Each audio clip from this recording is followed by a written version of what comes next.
The thing is that nobody talks about where it comes from.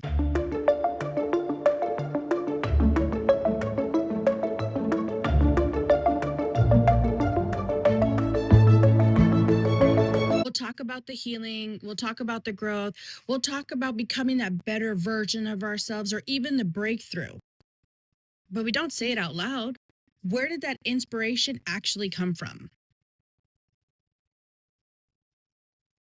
This is Estella Marie, and this is Said Out Loud. Because sometimes it comes from desperation. It comes from the hardest trials of our life, the darkest hours that we were going to face. Sometimes it comes from the things that we never thought that we would go through. I don't think people say that loud enough. And I think that's the part that frustrates me the most. Because we'll sit here and we'll talk about healing like it's this clean process, like it's this pretty thing. Like one day we just wake up and it's different. Nobody talks about what you had to go through to even get here. Nobody talks about what it did to you, what it did to your mind, to your heart, what it did to the way that you see people, maybe even the way that you see yourself. Because if you're being real, we didn't choose to become this person. We had to adapt. We had to learn to survive. And that survival, it didn't just stay back there. It didn't stay back in the past. It follows you. Because here's the thing, what you grow through, it's going to shape you. It is going to shape your reality. Your reality is only made up of three things. And this is what my mentor has told me. It's made up of three things, that reality: projection, opinion, and perception. Opinion is the information that I either formed or what was told to me. The things that I've heard, the things that I believe, the things that I accepted as truth. Let's be honest, even if they weren't. Perception, that's how I receive things. Those are my lenses. The way that I look at situations, the way that I interpret people, the way that I even understand love, the way that I understand pain. Projection, that's me projecting my fears, my insecurities. Because here's the thing, I didn't know any better. Because I was operating from that survival. Thing is, I didn't know that. I didn't know that that's the way that I was reacting, the way that I loved, the way that I pushed people away, the way that I held on too tight. That was coming from everything that I went through. And if we're being honest, I thought that's just who I was. Oh, this is just how I am. The thing is that that's dangerous, because when you think that this is just how I am, you don't question it, you don't challenge it, you definitely don't change it. And what I went through, it started as a child. The thing is, as a child, I grew up in a home that there was abuse, mental, physical, emotional, and there was a lot of times that there was even a spiritual battle going on. When you grow up like that, you don't know any different, because here's the thing, you don't question it. You definitely don't say anything is wrong with it. And you don't see it anything other than normal, because that's the life you're used to living. So you just say, maybe this is how life is. But then when you grow up with that quote unquote normal, that follows you. It follows you into relationships, into the choices that you make, and definitely shows up in your patterns. People don't say it out loud how hard it is to unlearn that, to unlearn survival, to unlearn what you thought was normal. People also don't talk about out loud how hard it is to cut family ties, because you're no longer wanting to be represented as that version of yourself, that past person who you are no longer being anymore. People don't say that out loud, how hard it is to become the black sheep. Because if you're being honest, you stop silencing your voice because you chose to tell the truth. You didn't hide behind lies anymore. You didn't co-sign everybody else's bullshit, because you let your story become your power. Sometimes It's easier for you to be the villain in their story versus being the victim of what actually happened to you. Nobody prepares you for that. Nobody prepares you for your phone not to ring. Nobody prepares you to not be invited to family functions. Like you have this disease and you're just not it. Nobody prepares you for feeling left out, for feeling like you don't belong in a space that you grew up in. Nobody prepares you for that silence, because that silence is deafening. Because now I'm sitting here missing the people that I love, the people who were everything to me, because I chose to stop silencing my voice. The thing is, you also know that you can't go back because you're no longer that person. And the loneliness that sets in makes you feel like you are on an island by yourself. And the thing is, that's real.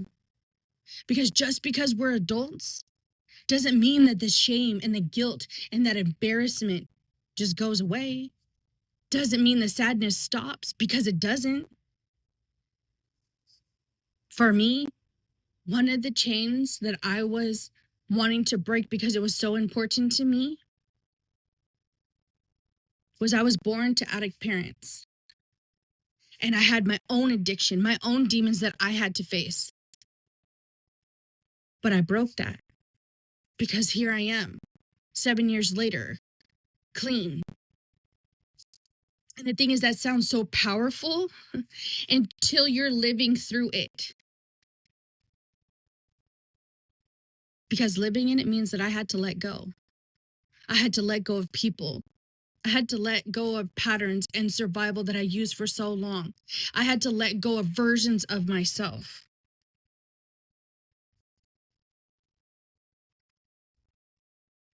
During some of those times, it was the darkest times that I ever went through. And people don't say that out loud. I told you in a previous podcast that I was going to read letters that I had had from my past. And I have a letter that I wrote. I didn't send it. It was to my sister.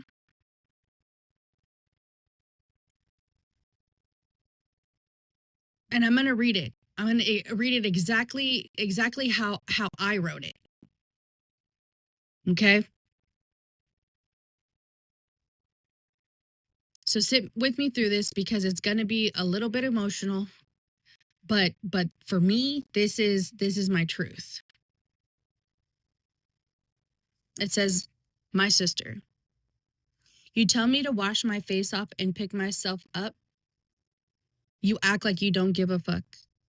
You turned your back to me in my time of need. You gave me tough love. That was not a good deed. I needed my sister to understand and hear me. Why can't you open your eyes and see? I had already loved and lost so much. I needed my sister's loving touch. I never let you see me dying. The whole time my heart and soul and mind were crying. I tried to shield you from all of my pain, even though my life would never be the same. My heart needed my sister's love. You are somebody who was chosen from above to hold me near and to catch me when I was down, even if you needed to save me for the ties that were bound. You're my sister no matter what, even if it was me that you chose to cut. Your tough love turned me sour and cold. My pain and story will remain untold. I held on to it as best as I can. Damn you for letting me go when I was down and I was blue. I don't know how to say it any more clear. I needed my sister's loving ear. So I hold my heart that's full of pain away from you, because that's so much easier for you to do. Sorry, sister, that I let you down when I was down. Sorry I couldn't fix myself and straighten my crown. Sorry I couldn't fake the funk and write it out. I didn't know how to explain exactly what it was all about. Forgive me, sister, for I love you. I prayed that you would reach out for me, if only you knew. At this time, I'm not even sure what to say or do, for my sister's love is all that I needed from you. That was a lot.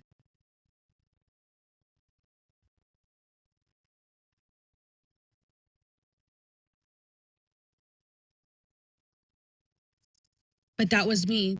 That was a version of me that just needed someone to understand me. And I wanted it to be her. I wanted it to be my sister. I only have one. Because I knew that she understood my pain, my survival. She understood my heart. And the crazy part is when I read that now, I can hear it. I can hear how much I needed someone, how much I was holding in, how I was trying to be strong, but literally breaking at the same time. And that's what I mean when I say people don't talk about where it comes from. They don't say out loud certain things like the resentment that comes with the loss. Because we're supposed to say, I loved them so much and they were amazing. We definitely don't say, what the hell, I needed you. I remember when I was doing my 4th and 5th step, that's where we talk about our inventory of our lives and talk about resentments. And then we share it with another human being, whether it's your sponsor, God, a stranger, whomever that may be. I remember coming to the conclusion that I was resentful to my dad. How could I be resentful? He was my dad. He didn't have a choice in his death. God took him on Father's Day of all the days. But I was resentful because I needed him. I needed his protection. I needed his guidance. I needed someone to show me what kind of love I deserve. Because here's the thing, without that, I accepted everything. I accepted crumbs. I accepted disrespect. I accepted being treated like I didn't even matter. I accepted the empty promises and the empty words. Because the truth is, I didn't love myself. I didn't respect myself. And the problem was that I looked for him in every man that I tried to get with. I was trying to fill a void in me that would never be filled by them, ever. I also went looking for my mom in every woman that I was ever with. Because my story is I was with more women than I ever was with men.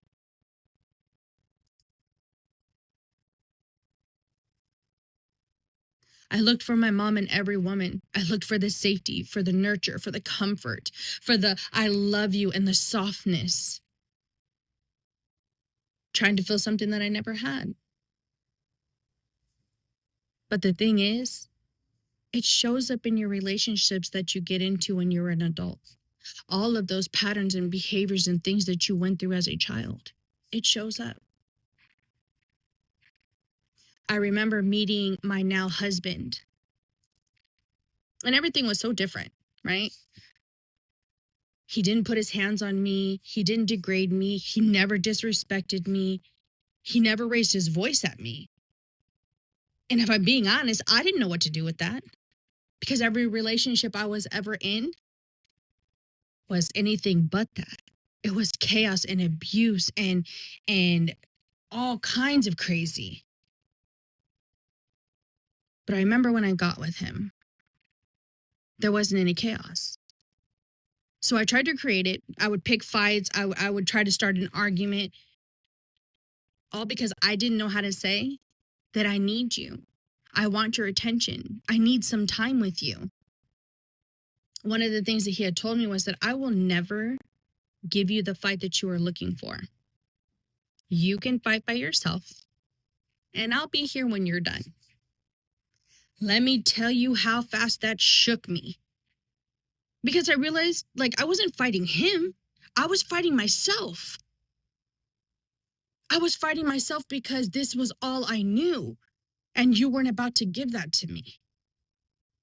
But something shifted because the realization of knowing, hey, you're safe. I was loved and I was respected. And I had to learn that. I had to learn his love language. I had to learn to be the best version of myself in something healthy. Here's the thing. My husband knows my story. He knows everything that I've been through. He knows everything that I have done. He met me when I was in my addiction. And if we're being completely transparent, he was my connect. He had always talked to me about getting clean and God, and then the other hand, handing me my vice. And I remember telling him it's one or the other. He saw the things that I used to do, but never once judged me. So like I said, he knows my story. He knows everything that I've been through. Even as a child, he knows the things that I went through. He knows my triggers. Even though those triggers are my responsibility, he's aware of them. The thing is, he takes care of that little girl inside of me. He nurtures her. He loves her. And he does that so that I can be the adult version of me and grow into the woman that I've always needed and wanted to be. And that's what people don't say out loud. How hard it is to unlearn survival, when survival is the reason that you even made it this far. The thing is, once you start loving yourself, respecting yourself, and finding yourself, everything changes. Your perception changes, those relationships change, your life changes. And here's the thing, I am still in that process. I'm still learning myself. I'm still becoming, I'm still unlearning all of those things that I had to use for survival.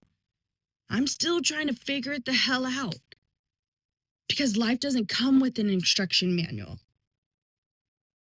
There are times where I still have flashbacks from the things that I've gone through. I'm grateful for the life that I get to live today because there is that peace. But when you are unlearning survival, we have to unlearn all of the skills that we acquired to keep ourselves safe. We have to unlearn the mentality of thinking that everybody is out for us. I have to unlearn that chaos was my normal because it's not. My normal today looks so different than I could have ever imagined.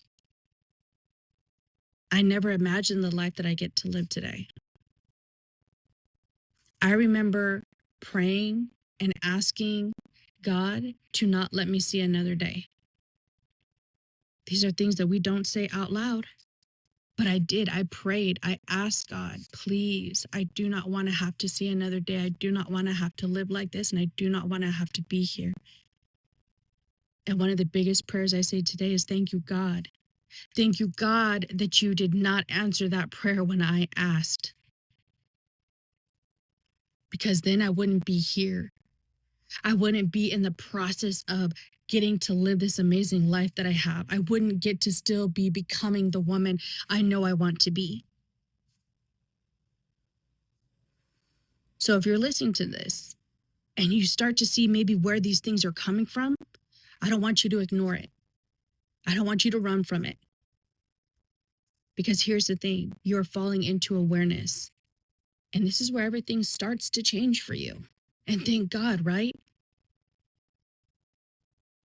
But now there's something that needs to be done because I couldn't just stay in an awareness state. I couldn't just be aware of all of the things that I went through and I grew through. I had to start making some changes. I had to start doing something different. Because what is the definition of insanity? It's repeating the same thing over and over again, hoping for a different result. So I'm not hoping for a different result. I've had to take action, right? So if you're in that awareness and you're starting to see that, there's some changes and things that need to be made, go with it, because that is your spirit and your body getting in alignment and telling you something needs to change. This is said out loud, and maybe this is the part where you can finally say where it came from out loud.